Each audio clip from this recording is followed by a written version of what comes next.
Syaitanirrajim. Wa tazawwadu fa inna khairaz zadi taqwa wattaquni ya ulil albab.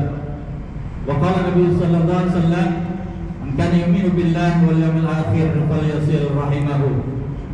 Hadratul muhtaram wal muhtaram, yakni Profesor Dr. Kiai Haji Arif Satria SP MSI selaku Kepala Badan Riset dan Inovasi Nasional Republik Indonesia yang Allah muliakan, serta seluruh jamaah Masjid Iqra Badan Riset Inovasi. Assalamualaikum warahmatullahi wabarakatuh. Waalaikumsalam warahmatullahi wabarakatuh. Allahu Akbar, Allahu Akbar, Allahu Akbar, Allahu Akbar.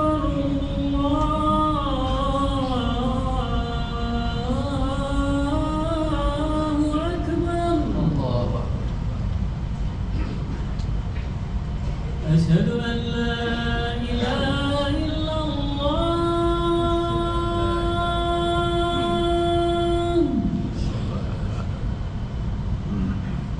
Asyhadu an la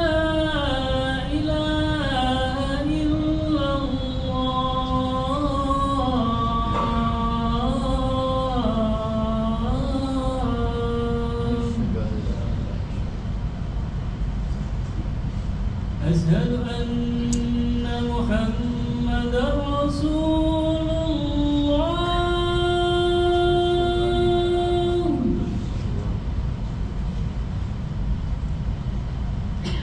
أشهد أن محمدًا رسول الله.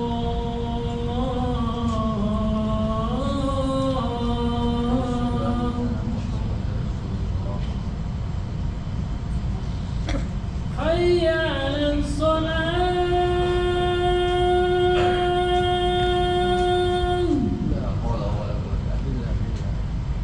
حي على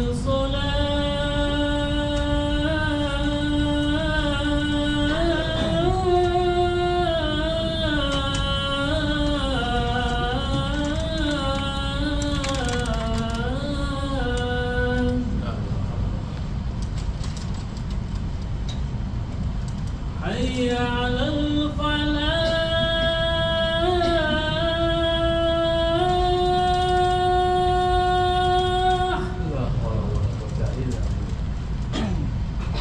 حي على الفلاح.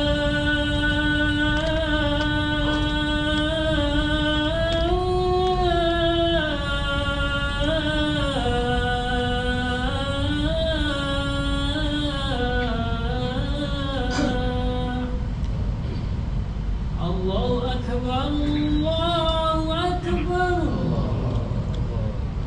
La ilaha illallah.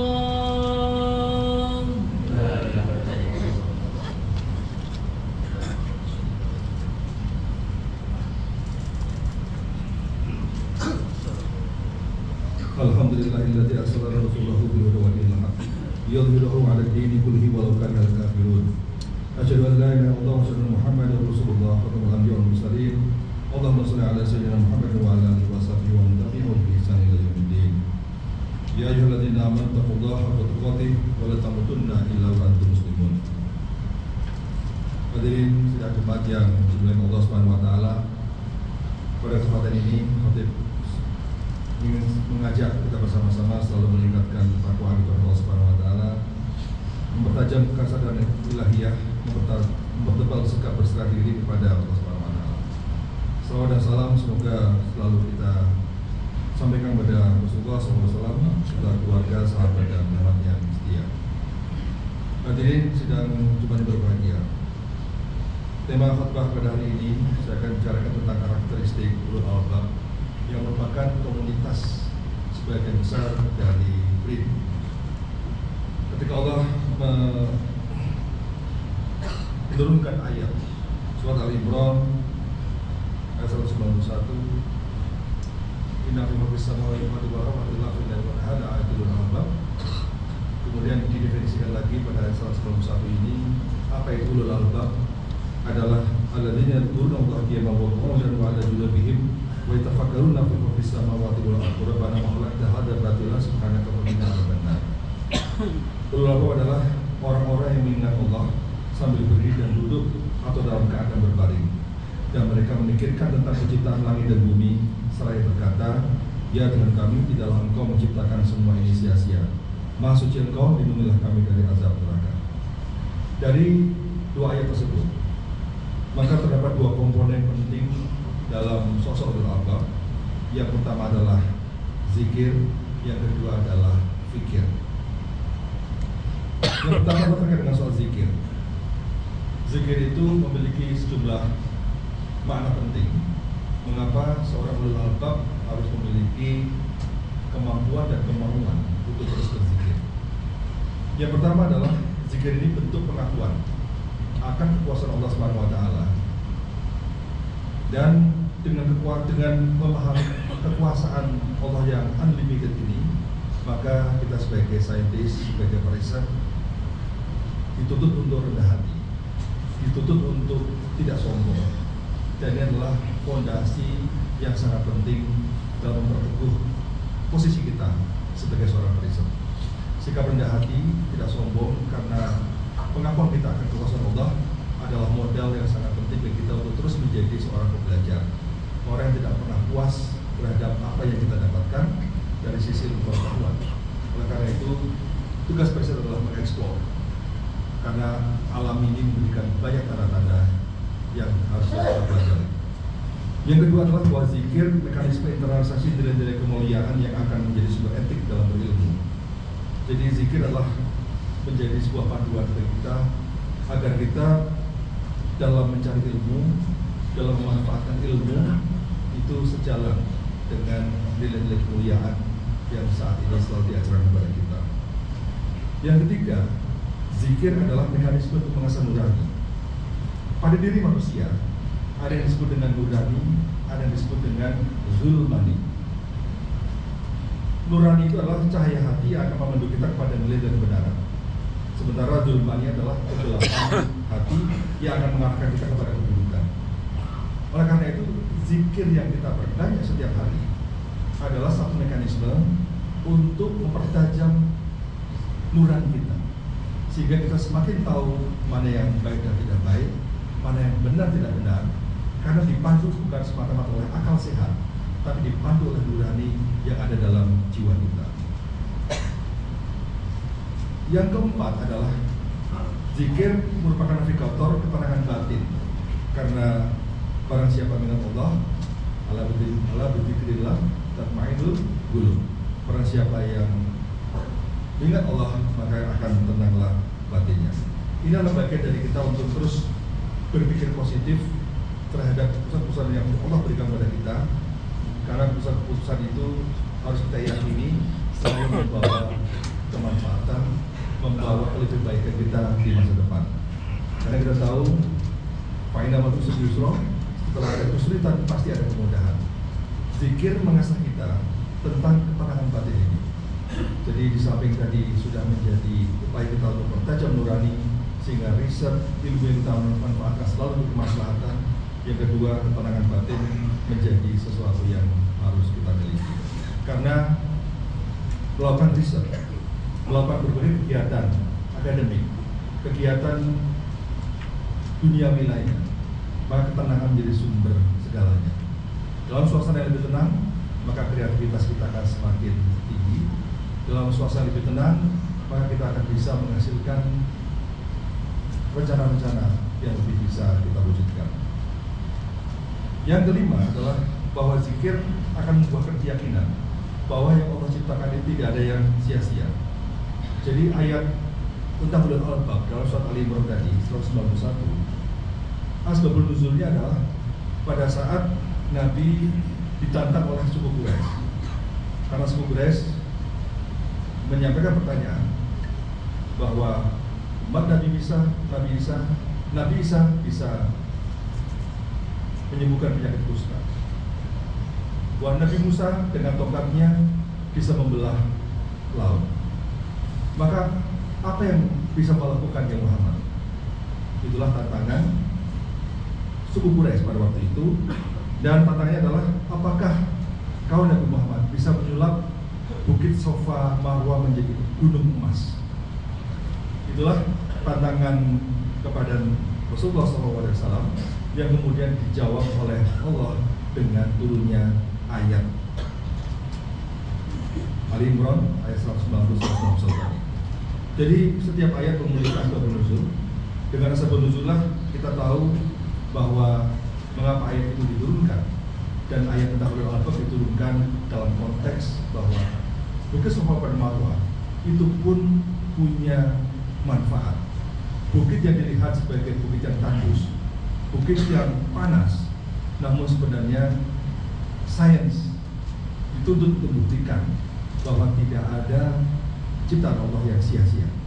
Jadi prinsip pengakuan segala sesuatu yang disuruh Allah adalah sesuatu yang ada manfaatnya. Tidak ada yang sia-sia. Itu hanya bisa dibuktikan dengan sains, hanya bisa dibuktikan dengan riset, hanya dibuktikan dengan kaidah-kaidah akademik yang kuat.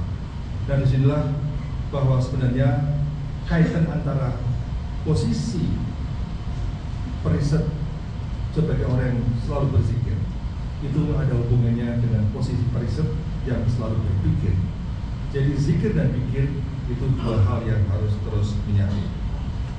Oleh karena itu, dalam konteks berpikir ini, dari 5 komponen makna penting berzikir, namun dalam konteks berpikir, maka orang-orang yang memiliki kemampuan berpikir ini ternyata bukan semata-mata terhadap fenomena alam. Karena dalam surah Al-Imran, inna fi khalqis samawati wal ardh wa ikhtilafil lail albab. Jadi dalam pergantian siang dan malam ada tanda-tanda untuk orang-orang yang terkategori ulul albab, orang yang berakal.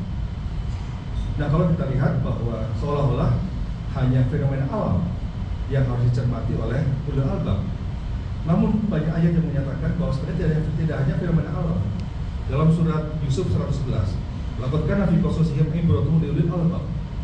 Jadi di antara kisah-kisah yang ada dalam Al-Quran itu terdapat ibrah, terdapat pelajaran bagi orang-orang ulul albab. Oleh karena itu, ayat ini juga semakin menegaskan bahwa mencermati fenomena tidak hanya fenomena alam, tapi kita juga mencermati fenomena sosial. Karena kisah-kisah dalam Al-Quran itu mengandung hikmah yang besar. Ketika kita mempelajari umat Nabi Musa, hikmahnya apa? Umat Nabi Musa dikenal sebagai orang-orang yang tidak bersyukur. Kalau kita merujuk ke dalam surat Ibrahim ayat 7, la in syakartum la azidannakum wa la in kafartum inna adzabi lasyadid. Itu adalah sebuah ayat yang diturunkan dalam konteks pada saat umat Nabi Musa baru terlepas dari kejaran Fir'aun. Pada saat itu umat Nabi Musa protes pada Nabi Musa. Kenapa kondisinya kok serba terbatas seperti sekarang ini? Kenapa kering? Kenapa kita tidak punya apa-apa? Jadi umat Nabi Musa ini terus mengeluh dan mengeluh. Padahal sudah diberi nikmat kemerdekaan Allah berupa bebasnya umat Nabi Musa dari kejaran Fir'aun. Nah, ayat itu turun, bersyukurlah.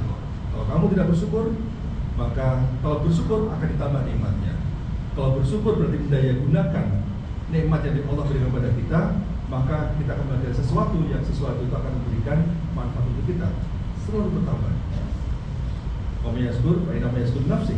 Sebenarnya kalau kita bersyukur, itu bersyukur untuk diri kita sendiri. Nah, itulah kira-kira gambaran konteks ayat-ayat, konteks cerita-cerita. Laqad kana fi qasasihim, sesungguhnya dalam kisah-kisah dalam Al-Quran itu ada pelajaran. Nah, sejauh mana kita mampu mempelajari? Bagaimana umat Nabi Musa yang tidak bersyukur, yang harus membuat kita semakin bersyukur di Indonesia ini yang kita sudah dikaruniai kemerdekaan.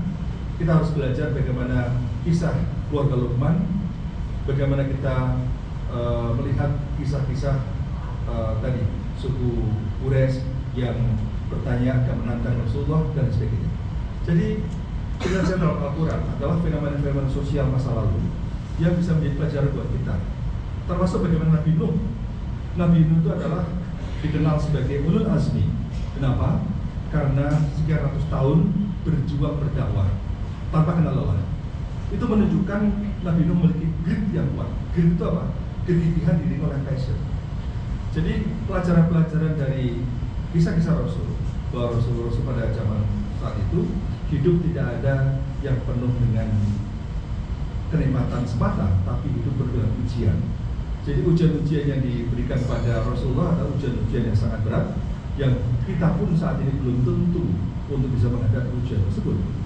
Jadi setiap kali peristiwa itulah tugas kita untuk mengambil hikmah dan kemudian kita berpikir apa-apa yang bisa kita ambil pelajaran dari berbagai cerita dalam Al-Quran.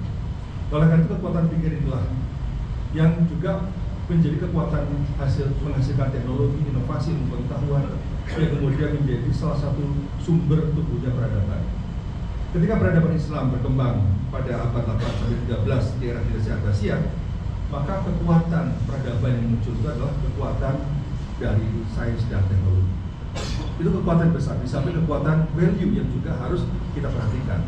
Namun dari sisi ilmu pengetahuan, hadirnya Baitul Hikmah yang ada di Baghdad itu menjadi sebuah pilar penting bagi tumbuhnya peradaban sehingga ilmu pengetahuan pada saat itu bisa berkembang.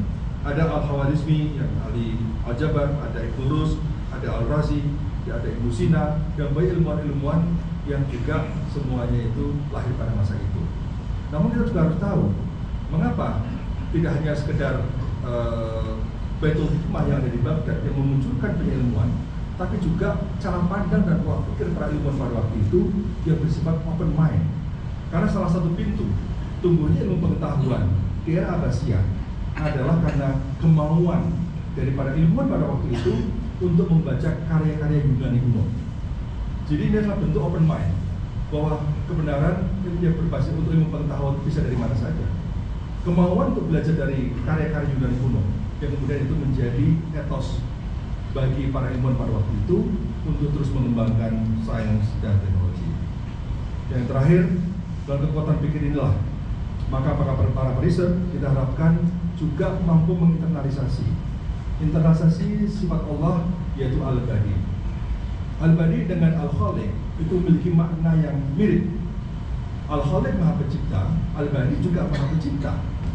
Apa bedanya? Dalam berbagai tafsir disampaikan bahwa Al-Badi itu berbeda dalam hal kualitas ciptaan. Al-Khaliq itu menciptakan, bisa menciptakan sesuatu yang sudah ada. Tidak, Al-Khaliq mempunyai makna yang umum.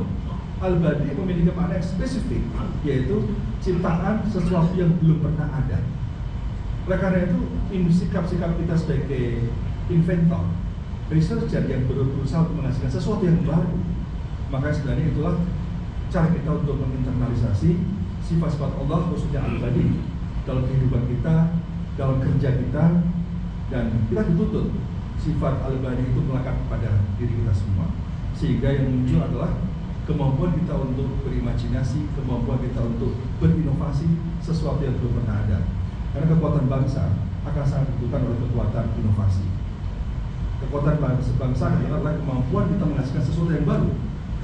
Sehingga kekuatan inovasi itulah yang akan menghasilkan future practice, sesuatu yang baru.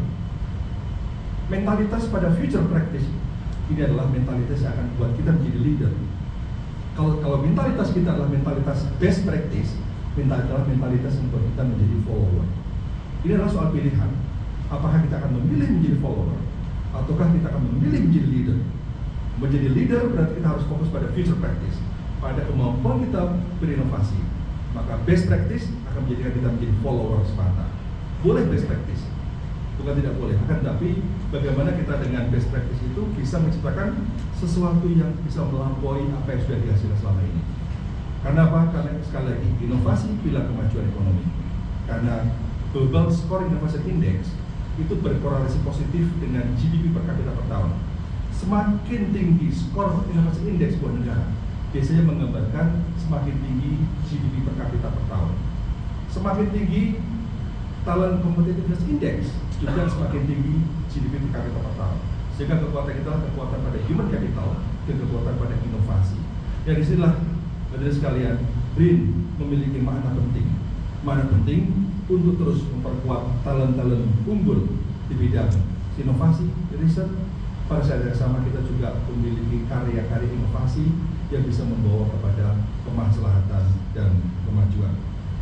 Dalam konteks berpikir dan berzikir, ini dua itulah yang harus terus kita kombinasikan. Dan Umar bin Khattab pernah mengatakan, ta'adab tsumma ta'allam. Beradablah, kemudian berilmulah. Jadi akhlak, adab, dan ilmu itu dua hal yang harus menyatu dalam diri kita, sehingga yang ada adalah kemampuan kita untuk mengarahkan ilmu dan hasil riset serta inovasi adalah untuk kemaslahatan. Khairun nas anfa'un linnas, sebagai manusia adalah memberi manfaat untuk orang lain. Kalau kita beri manfaat berupa ilmu pengetahuan, berupa inovasi, maka manfaat yang kita berikan memiliki jangka waktu yang lebih lama, memiliki multiplier efek yang lebih besar, memiliki jangkauan yang lebih luas.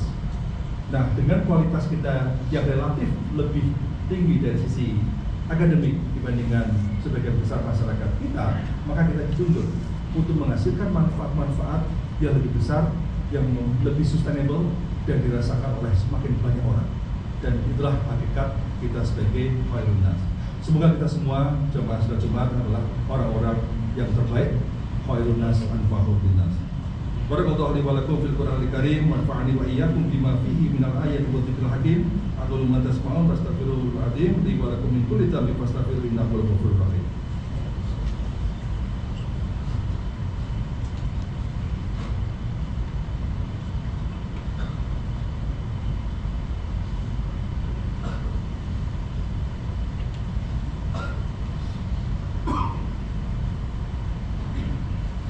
Innal hamdalillah nahmaduhu wa nasta'inuhu wa nastaghfiruh wa na'udzu billahi min shururi anfusina wa min sayyiati a'malina man yahdihillahu fala mudilla lahu wa man yudlil fala hadiya lahu. Asyhadu an la ilaha illallah wa asyhadu anna Muhammadar abduhu wa rasuluh. Allahumma shalli wa sallim ala Muhammadin wa ala alihi wa sahbihi wa man tabi'ahum bi ihsanin ila yaumiddin. Allahumma ighfir lil muslimin wal muslimat wal mu'minin wal mu'minat al ahya'i minhum wal amwat. Innaka sami'un qaribun mujibud da'wat wa qadiyal hajat. Rabbana la tuzigh qulubana ba'da idh hadaytana wa hab lana min ladunka rahmah innaka antal wahhab. Allahumma inna nas'aluka al-huda wat taqwa wal afaf wal ghina. Allahumma ahsin aqibatana fil umuri kulliha wa ajirna min khizyid dunya wa adzabil akhirah. Rabbana atina fid dunya hasanah wa fil akhirati hasanah wa qina adzabannar wa adkhilna jannata ma'al abrar ya aziz ya ghaffar ya rabbal alamin. Wa akhiru da'wana alhamdulillahi rabbil alamin. Ibadallah, innallaha ya'muru bil 'adli wal ihsan wa ita'i dzil qurba wa yanha 'anil fahsya'i wal munkari wal baghi ya'idukum la'allakum tadhakkarun. Wa dhkurullaha al-'azim yadhkurkum washkuruhu 'ala ni'amihi yazidkum wa dzikrullahi akbar. Assalamualaikum. Waalaikumsalam. Allahu akbar, Allahu akbar. Asyhadu an la ilaha